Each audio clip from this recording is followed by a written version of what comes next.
Good afternoon. Good afternoon.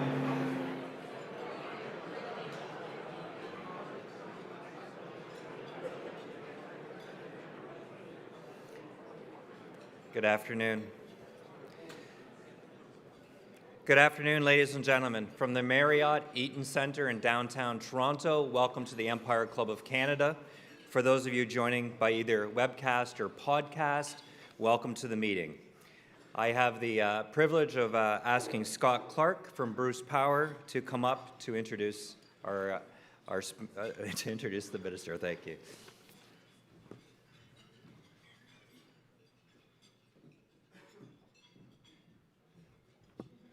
Thank you, and good afternoon, everyone. On behalf of Bruce Power, we're delighted to have the opportunity to introduce the Honourable Monte McNaughton for today's Empire Club Luncheon. For those of you that don't know, Bruce Power is located on the shores of Lake Huron, located near Tiverton, Ontario. Bruce Power provides 30% of Ontario's electricity at 30% less than the average cost to produce residential power. And we provide thousands of jobs for the residents of Bruce, Grey, and Huron counties. Our current investment and operation program at Bruce Power projects to create and sustain 22,000 yearly jobs and inject $4 billion into Ontario's economy. Additionally, Bruce Power is a world leader in the production of critical radioisotopes used for important cancer treatments. In 2016, we embarked on a multi-decade plan to extend the life of our nuclear assets. And later this week, we will embark on another key milestone as we begin the multi-year major component replacement program on our unit number 6. I share this with you because a long-term supply of quality skilled trades professionals will be critical, not only for Ontario's economy over the next number of decades, but will be the foundation of Bruce Power's success in achieving our life extension and major component replacement projects. Minister McNaughton, your demonstrated leadership on the infrastructure file and now on the labor and skills front should be commended, as these areas will see tremendous demand for skilled trades over the next decades. Your focus on ensuring young Ontarians know about the opportunities in the skilled trades and providing a clear pathway to these opportunities was a much-needed change, and we applaud your government for those efforts. Bruce Power has been actively working with local colleges, our union partners, many of which are here today, and our suppliers to develop a strong and stable supply of skilled trades. With the support of your government, Minister McNaughton, we have advanced new pre-apprenticeship programs designed to help individuals upskill their credentials in order to meet the designated or entry paths in order to pursue a career in the skilled trades. We've been able to expand local course offerings at our local college, and more importantly, we've been able to change the equation with respect to skilled trades apprenticeship educational offerings, bringing the programming closer to our area, and thereby eliminating the barrier that was preventing our local youth from having to commute down to, whether it be to the GTA or other areas in the province, which was a barrier to them pursuing their apprenticeship. With this type of support, we are encouraged that we are attracting new talent, and more importantly, removing the barriers that were preventing them from obtaining a rewarding career in the skilled trades. Minister, there is a bright future in the skilled trades, and Bruce Power looks forward to continuing to work with the government to deliver on your vision of growth and prosperity in the skilled trades. It is my pleasure to introduce the Honourable Monte McNaughton for his discussion today, Breaking the Stigma Around the Skilled Trades. Minister.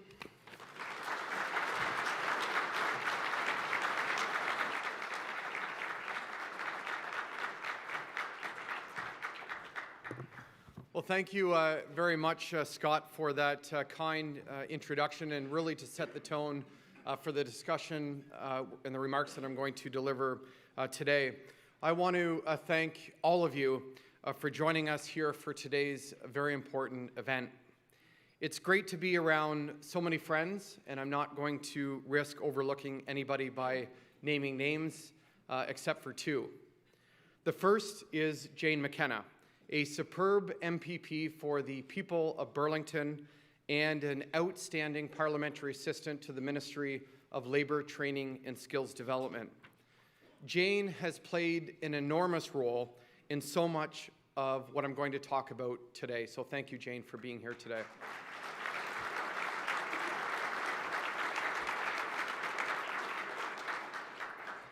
And of course, I also want to thank my wife, Kate, who is in the audience today.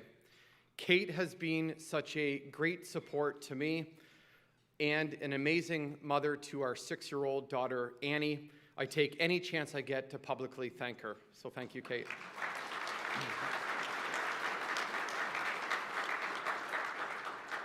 I also recently promised that I would take Kate to a romantic lunch. So here we are, Kate. Well, I know a lot of you in this room. I'm not going to assume that you all know me. Politicians have a reputation about talking about themselves. Trust me, I get it. But let me just focus on a couple of points that I think matter. First, I'm a small business guy at heart. I come from a small town in Southwestern Ontario. Real small. Newbury, a town of 425 people. Together with my dad and brother, I managed our family's home hardware building supply business. Small business is important everywhere, but it is particularly important in small towns. It was here that I got my first exposure to the labor movement, and in particular, to tradespeople. Because here is something else about small town Ontario. Things only work when everybody works together. Business, labor, government, people. I started at the store very young. So young that as Minister of Labor, Training and Skills Development, I can't actually tell you the age that I started. But when I officially started, I'll never forget a piece of advice that my father gave to me. I had just graduated from Westervelt Business College, and I was spending a little too much time in the office. One day, my father came upstairs and said, "Monty, if we don't take care of the customer, someone else will." I didn't quite move fast enough, so he drove it home for me. He said, "Get your butt out of the office, onto the floor, help the customer." I took care of our customers, many of whom were carpenters, plumbers, farmers, electricians, and of course, do-it-yourselfers. I helped them get what they needed, and I helped them load their trucks. I saw up close how hard they worked and their pride in a job well done. These are foundational values to small-town Ontario. They're foundational values to all of Ontario, and they're values that will always matter to Premier Ford and our government. Now, let me tell you one more thing about my upbringing. My parents didn't mince words. You always knew exactly where you stood. As I became older, got married, became a parent, I learned, as many of us in this room do, that there was some wisdom in how the previous generation did some things. Kate and I are approaching our 11th wedding anniversary. I mention that because on my wedding night, I remember a great piece of advice my mother gave me. She said, "Marriage is beautiful, it's wonderful, but it can also be tough. There will be some good days and there will be some challenging ones too. But no matter what happens, always keep talking." It's truly great advice for marriage. And you know what? It's great advice for politics as well. It's advice I've taken to heart in this job. It's one of the first things I thought of when Premier Ford asked me to become Minister of Labour last June. Because that very day, I hopped on the phone and started a conversation with every single Labour-connected person and group I could get a hold of. And as those Labour partners know in this room, I have not stopped. I see many of you here today. To date, I've sat down with nearly 150 Labour leaders and countless workers as well as employers. And I'm going to keep talking to you. I'm going to keep listening to you. Do we agree on everything? Well, no. But even during disagreements, and especially during disagreements, we keep the lines of communication open. We must keep talking. That will always be my ironclad commitment to Ontario's labour movement I will always pick up the phone. I will always be ready to listen. When I became Minister of Labour, I said I wanted to march in the Labour Day Parade in Toronto. Officials cautioned me against it. Apparently, it hadn't been done in many, many years. So I marched, and you better believe I will march again. If someone wants to boo me, fine. But if they want to talk to me, all the better. Because that's how you make change happen. Now listen, I'm a conservative. I'm a very proud conservative. I'm a former small business owner who believes in hard work, supporting families, creating good, well-paying jobs, and keeping people safe on and off the job site. And you know what? I've yet to meet a worker or union leader who disagrees with me on any of these values. Frankly, I'm sick and tired of the usual suspects on all sides who assume that organized labor and conservatives should always be at odds with each other. It's simply wrong. The workers I meet just want to earn an honest day's pay for an honest day's work, with benefits that allow them to provide for their family, access to the best training, and an uncompromising commitment to safety. That's what workers believe in, and so do I. Where I come from,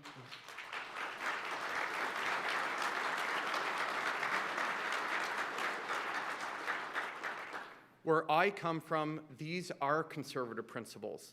They aren't born in the corner office of an ivory tower. They're born on the job site or the loading dock. Because there are certain values that should unite all of us: self-sufficiency, fairness, hard work, and respect. They are important to me. They are important to Premier Ford, and they are important to every single worker in the province of Ontario. And if I have to be the one to shatter some stereotypes about conservatives along the way, then so be it. I'm happy to do it because it's long overdue. I will always stand with the working people of this province. And listen, we need to work together. We need to work together because we have a looming problem in Ontario. On any given day, more than 200,000 jobs are going unfilled right here. That's a problem the size of Oakville. In the construction sector alone, there are 13,000 of them. Think about that. The jobs exist, the paychecks are ready to be collected, but the workers just aren't there. I was at George Brown College last week, and the director of the Culinary Arts program told me there are 4 jobs for every 1 student. The fact is, skilled tradespeople are retiring faster than we can replace them. A number of years ago, the Conference Board of Canada put a number on this. They said the skills gap was costing our province $24 billion in foregone GDP every single year. For the sake of our economy, something has to give. We've taken a good look at this problem and figured out there are 3 factors at play. First, there are enduring stigmas around the trades that we must break. Second, the system is too complex. We need to simplify it. And third, we need business to play a greater role on taking on more apprentices. So let me work backwards by beginning with business. About 1 in 5 new jobs are expected to be created in the skilled trades. The Canadian construction industry alone says that we will need about 300,000 skilled workers over the next decade. Yet, my officials tell me that only about 6% of businesses in Ontario register apprentices every year, compared to 19% across Canada. This isn't good enough. It has to change. Apprentices are a great way to help employers take on more projects. Their training can be tailored to the workplace. Apprentices are a good way to train another you. And I think we've all thought at one point or another how helpful it would be to have another one of us. In my case, I would have had another one of me on the shop floor and another one in the lumberyard.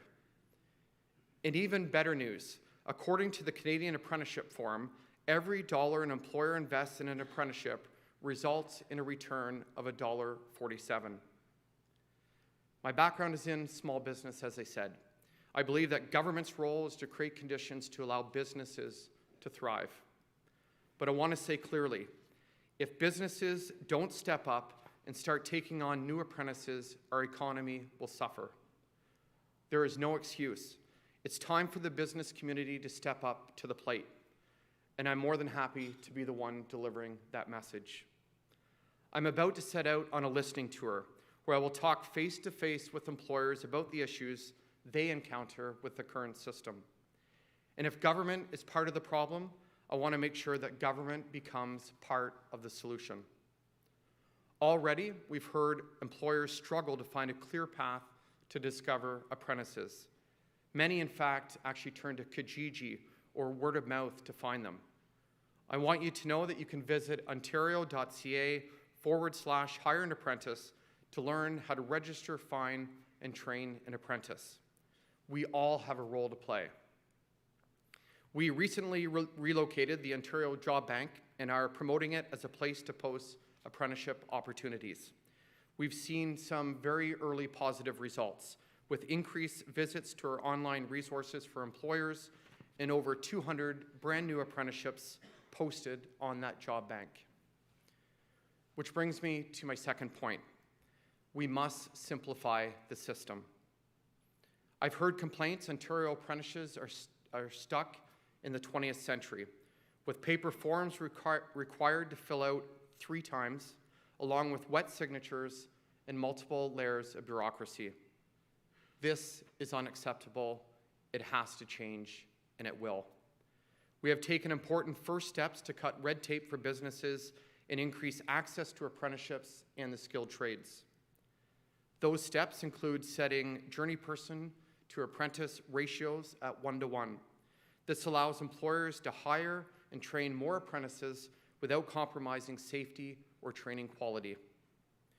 We are also in the process of winding down the College of Trades, which too often served as an obstacle rather than a springboard to getting apprentices into the workforce.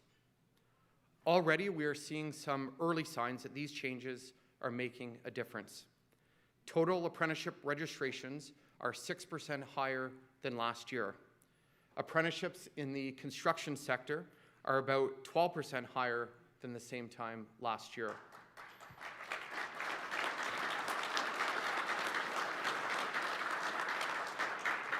But there is still a lot more work to do. And this is why, as I mentioned earlier, I will soon hit the road to get as many good ideas as I can to fix the system. I'm putting my dad's advice into action here. I'm getting out of the office, onto the shop floor, going to where the actual work is being done, because the people on the front lines always know what's working and what isn't. And this brings me to my final point. I strongly believe that all the initiatives that we're doing will make a big difference. But I believe the biggest challenge facing the trades is not rooted in some policy or regulation or some piece in regulation. It's actually cultural. Too many people, including many parents and guidance counselors, are wedded to stereotypes that treat the trades as a second-class career, a second-best option, or a consolation prize.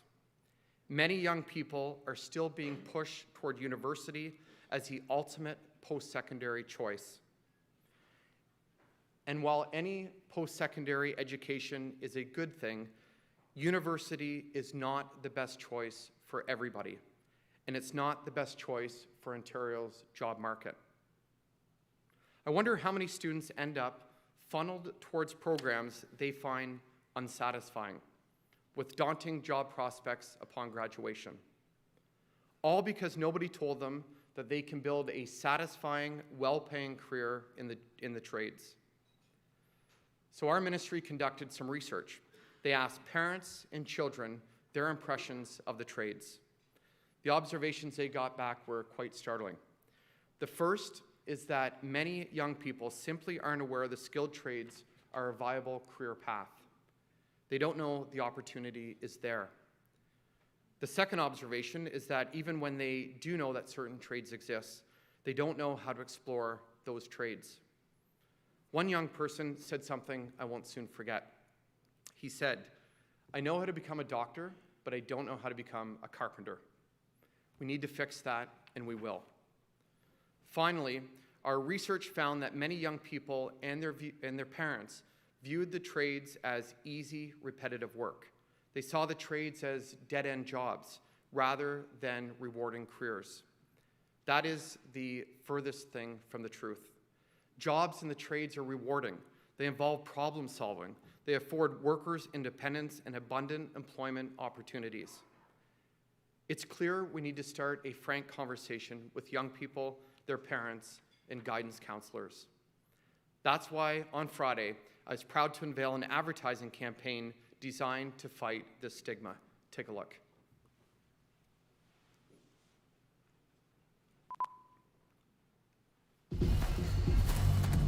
Make more than a living. Be proud of what you do. Enter the trades, where you can be proud of what you give, proud of what you know, and proud of what you build. Be proud of what you do with a career you wouldn't trade. Explore the trades at ontario.ca/trades.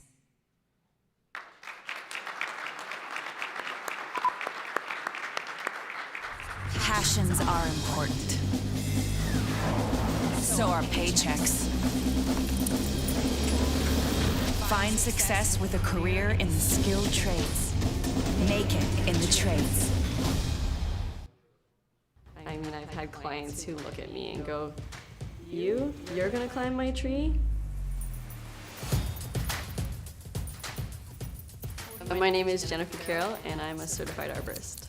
As soon as I was kind of following my dad's footsteps, he ended up becoming an arborist. They ended up throwing me in one of my father's belts and told me to go up a tree, and then ended up being pretty good at it, I suppose, for a beginner. The company ended up offering me to go to school for arboriculture. I couldn't turn down free schooling, so I went and ended up really enjoying it. I've been in the industry for 9 years now. It's a love affair for the environment. Anyone entering this career, you gotta have the work ethic. Suck it up, walk it off, get going, get up the trees. It's a lifestyle. You have to have the mentality of never stop learning. We need more people out there, and it shouldn't be a second thing of, going to university or going to college. It's just a choice and what's going to bring value to your life.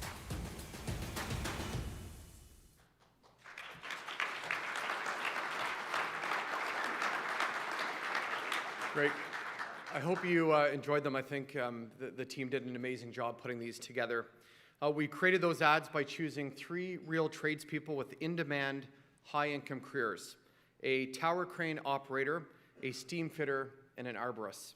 They're fast-paced and motivating. The intention is to match the passion of the tradespeople that they are featuring. You can expect to see a lot more of those in the months ahead. And if you're not seeing them, then please help me by posting them yourself on your social media and ask your followers to share. Because we desperately need to get this message out. We need to get it out to parents, and we need to get it out to our kids. Jobs in the skilled trades can be as exciting, fulfilling, and lucrative as any job outside of them. It's a message I particularly want more women and more people from across all of Ontario's diverse cultural communities to hear, that jobs in the trades are for everybody. I have many friends in the trades who are earning 6-figure salaries. In fact, one of the women in the ads said she knows fellow tower crane operators making more than PhDs. What a great message. Of course, an ad campaign on its own is not enough. That's why we're also investing $12.7 million in the Ontario Youth Apprenticeship Program this year. The program exposes high school students to apprenticeship opportunities while they complete and work towards their high school diploma. More than 18,000 students participated in the program last year. And I'm completely certain that among those 18,000 students, there are more than a few now considering a career in the trades who were not previously. There is also the Specialist High Skills Majors Program, which provides high school students with opportunities to learn about a variety of career possibilities. And finally, we're investing nearly $21 million to help young people with an interest in trades gain skills through 91 pre-apprenticeship programs. This will help more than 1,800 young people this year alone.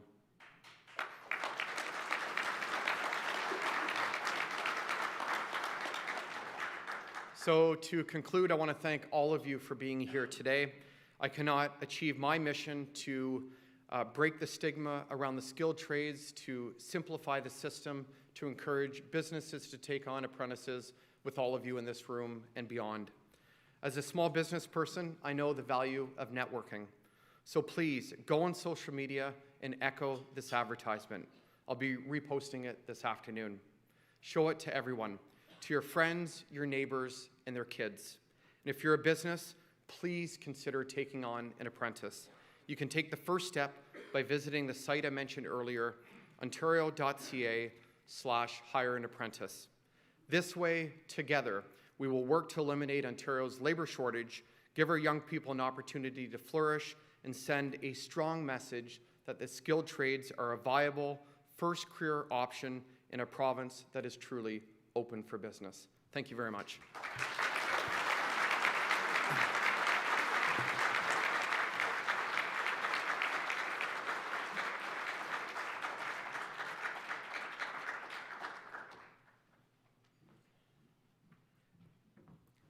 Wonderful. I'm pleased to ask Sean McFarling from LiUNA to come up to offer appreciations.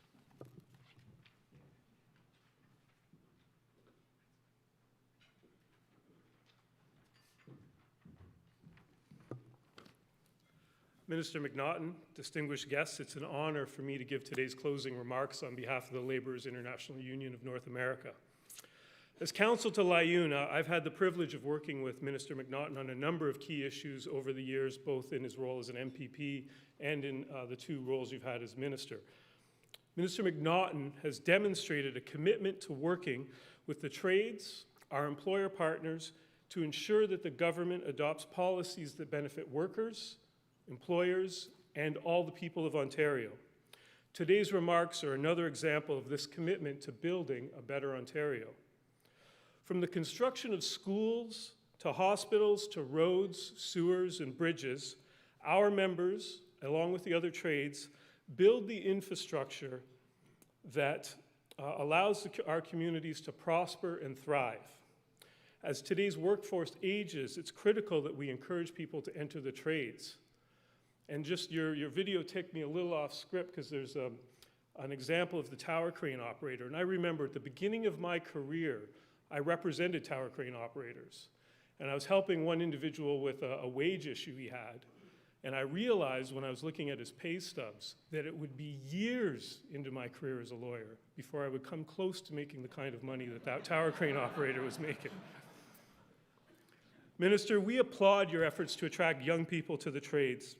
Despite the fact that LiUNA has over 130,000 members, we continue to work hard to meet the demand for skilled labor, and we readily acknowledge the importance of young people, women, Indigenous peoples, and members of other communities entering the skilled trades and viewing the trades as a viable career option. Many of my colleagues are here today from our training centers, and they are more than ready to teach the skills that the young people and other communities need to be a productive and safe workforce. We need to remind people that a career in the trades is a path to prosperity.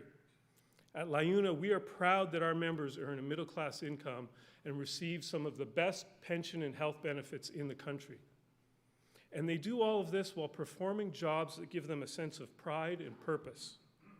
Minister, we thank you for your action you are taking to attract people to the trades, and we look forward to working with you to build a better Ontario. Thank you, everyone.